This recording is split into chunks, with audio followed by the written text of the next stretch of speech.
Assalamualaikum warahmatullahi wabarakatuh. Adik Dika Pratiwi, NIM 1925006 dari Prodi S1 Kebidanan Universitas Kader Bangsa Palembang, Sumatera Selatan. Nah, kali ini adik bakal menjelaskan mengenai biokimia dalam kehamilan. Ada 3 topik. Yang pertama, mengenai hormon. Yang kedua, mengenai urin. Dan yang ketiga, mengenai darah. Nah, kita langsung lanjut saja ya. Nah, adik bakal jelasin yang pertama dulu nih mengenai hormon.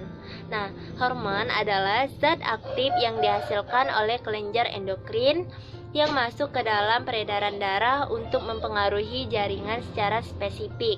Nah, begitu dikeluarkan, hormon yang dialirkan oleh darah menuju berbagai jaringan sel dan menimbulkan efek tertentu sesuai dengan fungsinya masing-masing.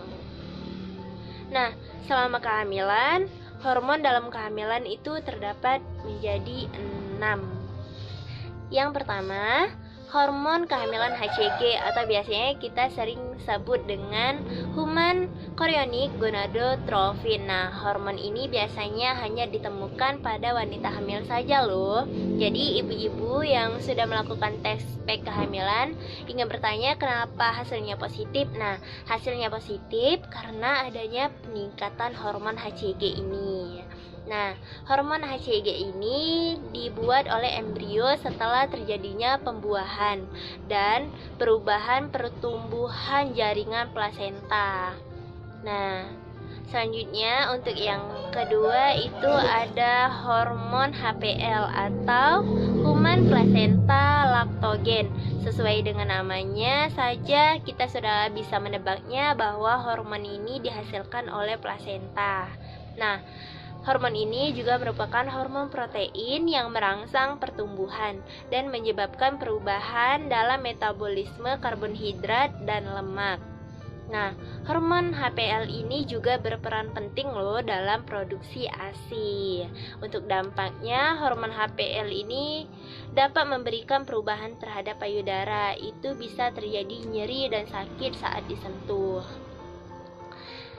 Nah, yang ketiga ini ada hormon relaksin. Nah, hormon kehamilan ini dihasilkan oleh korpus luteum dan plasenta yang fungsinya melembutkan leher rahim dan merelaksasikan sendi panggul.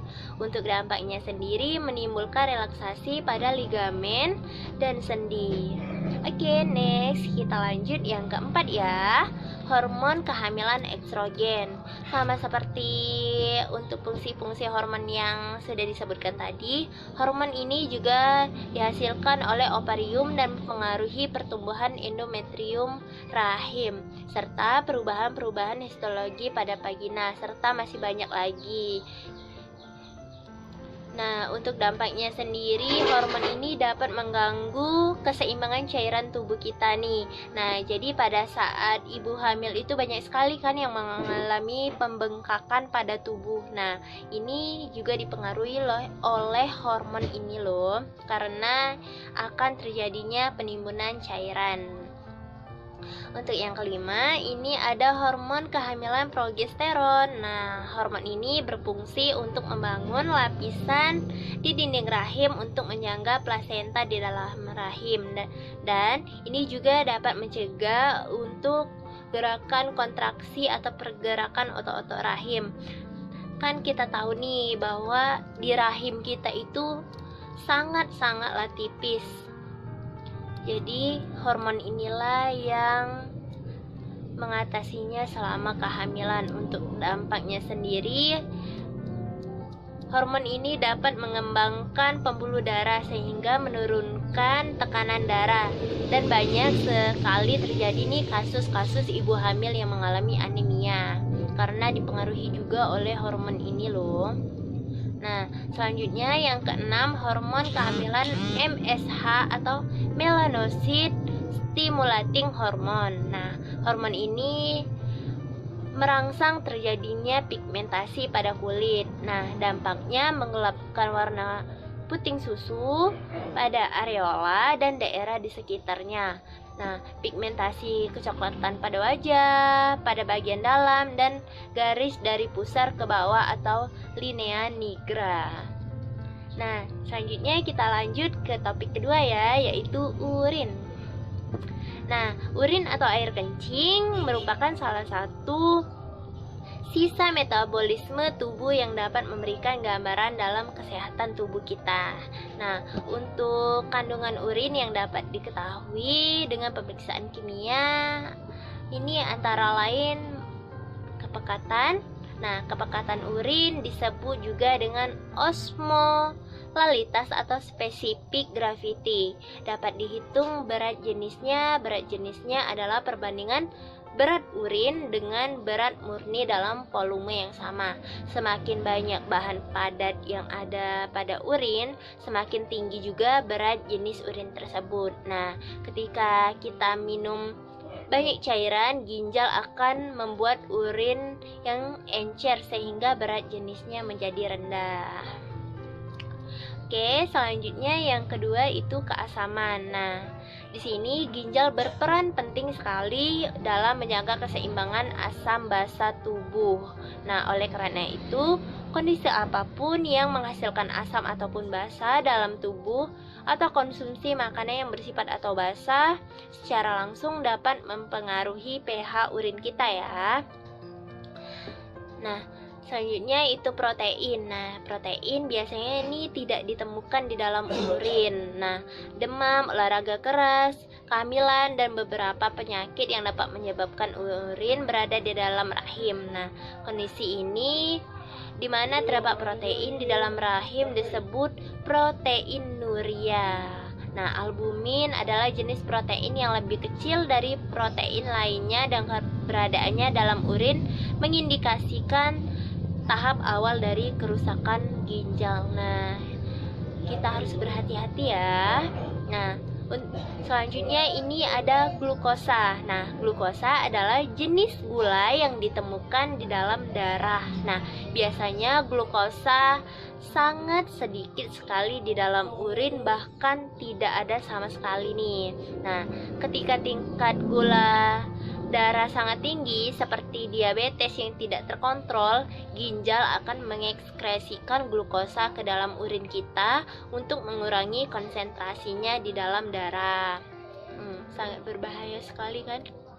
Nah, selanjutnya ini keton. Nah, bila karbohidrat tidak tersedia, tubuh memetabolisme lemak untuk mendapatkan energi yang dibutuhkan. Nah, pemecahan lemak untuk energi ini menghasilkan zat limbah yang disebut dengan keton ini. Selanjutnya itu nitrit. Nah, nitrit ini adalah bakteri yang menyebabkan infeksi saluran kemih atau ISK. Nah, membuat enzim yang mengubah nitrat menjadi nitrit. Nitrit dalam urin menunjukkan adanya infeksi ISK ini. Nah, jadi jika pada check up kita ada nitrit, nah teman-teman harap berhati-hati ya, segera dikonsultasikan ke tim medis nih. Selanjutnya esterase leukosit. Nah, esterase leukosit ini adalah enzim yang ditemukan dalam sel darah putih. Nah, kehadirannya di urin merupakan pertanda peradangan yang umumnya disebabkan oleh infeksi saluran kemih. Oke, trik yang terakhir itu topik mengenai darah. Nah, darah adalah cairan yang terdapat pada semua makhluk hidup kecuali pada tumbuhan.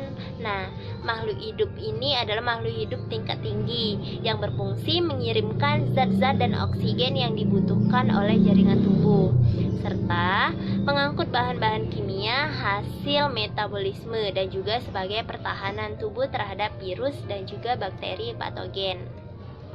Nah, untuk macam-macamnya sendiri, sel darah ini ada 3. Yang pertama, sel darah merah. Yang kedua, sel darah putih. Dan yang ketiga itu keping darah. Nah, adik bakal jelasin yang pertama dulu ya, itu sel darah merah. Nah, sel darah merah juga disebut dengan eritrosit atau red blood cell atau sel darah yang paling banyak dan fungsinya untuk mengangkut oksigen ke jaringan tubuh lewat darah. Nah, bagian dari eritrosit terdiri dari hemoglobin, yaitu sebuah biomolekul yang dapat mengikat oksigen. Nah, pada orang dewasa biasanya memiliki 2 sampai 3 kali 10 pangkat 13 eritrosit setiap waktu, atau wanita memiliki 4 sampai 5 juta eritrosit per mikroliter darah dan pria memiliki 5 sampai 6 juta ya. Jadi kita bisa tahu nih bahwa eritrosit itu lebih banyak kan pria dibandingkan wanita. Oke, yang kedua lanjut ya. Ini sel darah putih. Nah, sel darah putih ini juga disebut dengan leukosit atau white blood cell, adalah sel yang membentuk komponen darah. Nah, leukosit ini berfungsi untuk membantu tubuh melawan berbagai penyakit infeksi sebagai bagian dari sistem kekebalan tubuh. Nah, leukosit tidak berwarna, memiliki inti, dapat bergerak secara amoeboid dan dapat menembus dinding kapiler. Nah, dalam keadaan normalnya terkandung 4 kali 10 pangkat 9 hingga 11 kali 10 pangkat 9 leukosit di dalam seliter darah manusia dewasa yang sehat. Nah, untuk yang terakhir itu keping darah. Nah, keping darah adalah sel yang tidak mempunyai nukleus dan DNA dengan bentuk tidak beraturan dan ukuran diameter 2 sampai 3 mikrometer yang merupakan fragmentasi dari megakariosit. Nah, keping darah atau trombosit tersirkulasi dalam darah dan terlibat dalam mekanisme hemostatis tingkat sel dalam proses pembekuan darah dengan membentuk darah beku. Nah, sedangkan nilai di atas rentang untuk meningkatkan risiko trombositosis, trombosit memiliki bentuk yang tidak teratur, tidak berwarna, tidak berinti, berukuran lebih kecil dari eritrosit dan leukosit, dan mudah pecah bila tersentuh benda kasar. Nah, mungkin itu saja yang bisa Adik jelaskan. Oke, baiklah, Adik cukupkan. Terima kasih. Dadah, bye-bye. Wassalamualaikum.